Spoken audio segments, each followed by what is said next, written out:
How are you listening to this music right now? Well, you might know that your speakers are creating sound and your ears are listening to it. But there's a lot more going on over here. You see, all your speakers are doing right now is vibrating the particles of the air close to it.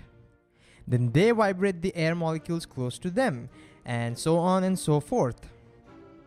And we call this a sound wave. And eventually, when the air molecules close to your ears start vibrating, we hear sound. But how does something as boring as air molecules going back and forth make us experience something like this? Well, for that, we need to look at our ear carefully. I mean the entire structure of the ear.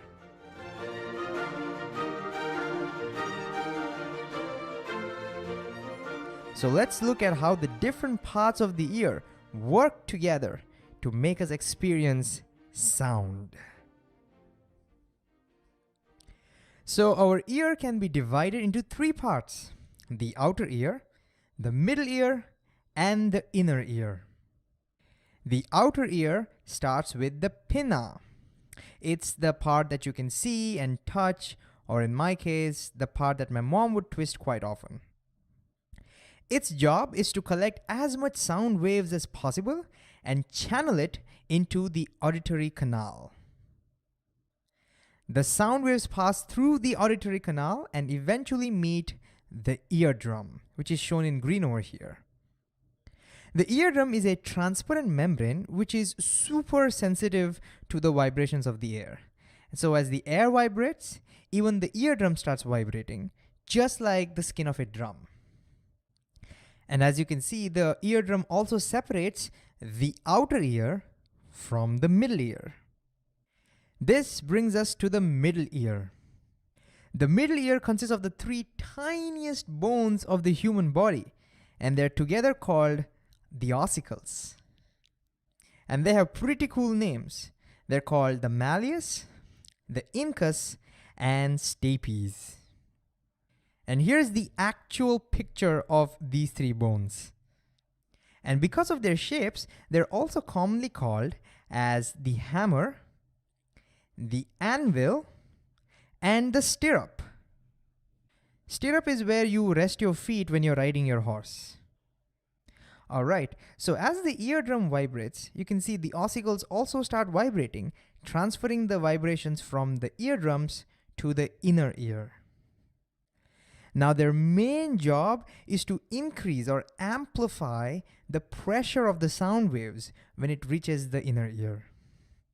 But why do we need to increase the pressure of the sound waves? Because as we will see, the inner ear consists of a liquid, not air. So the vibrations must transfer into a liquid. And you might already know that vibrating or moving particles of liquid is much harder than moving particles of air, which is why it's very easy for you to swing your arms in the air, but it's pretty difficult to do that inside water, like say in a swimming pool. And so to set this liquid in vibration, the pressure has to be high enough. And in fact, it turns out that our ossicles increase the pressure of the sound about 20 times. But how do they do that? Well, just take a look at the base of the stapes. It has such a small area compared to that of the eardrum. So when the force gets transmitted from the eardrum to the stapes, it gets concentrated in a very tiny area.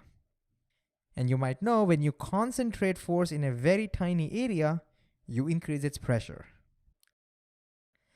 And that brings us to the inner ear. The inner ear consists of a bony structure, which is shown in purple. Now, as you can see, the top part of this structure consists of three semicircular rings. They help us in maintaining our balance when walking or dancing or whatever we do. So they're not involved in hearing, so not so important for us. The part that's involved in hearing is this snail-like structure. This is called the cochlea. What does it do? Well, although these bones have already started dancing to the music, nothing gets heard until these vibrations are converted to electricity and sent to our brain. And that's exactly what the cochlea does. Now, the cochlea is super complex, and it's also a little mysterious. Even today, there are certain things about it we just don't know. And so we'll definitely not go into the details. But as mentioned earlier, it contains a liquid. And when the stirrup hits our cochlea, this liquid starts vibrating. And then there are some specialized cells in the cochlea that convert these vibrations into electrical signals. And these electrical signals go through the auditory nerves all the way to your brain, where it gets finally interpreted as sound. And the cells of your cochlea are amazing.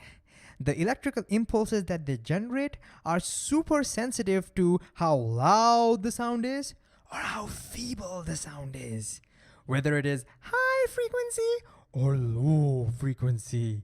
And as a result, your brain can differentiate the tiniest differences in the sound. And so you can understand different letters or words, or even understand what I'm saying right now, or hear the different notes of this music.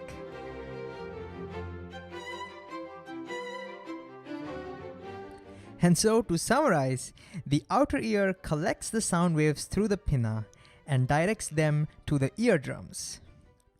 The three optical bones of the middle ear amplify these sound waves, transferring it into the cochlea, and the cochlea converts the back and forth vibrations of the particles into electrical signals and sends it to our brain. And regardless of how many words I use to describe what's going on, the very fact that the back and forth movement of the air can be converted into this amazing experience we call sound is truly unfathomable and beyond words.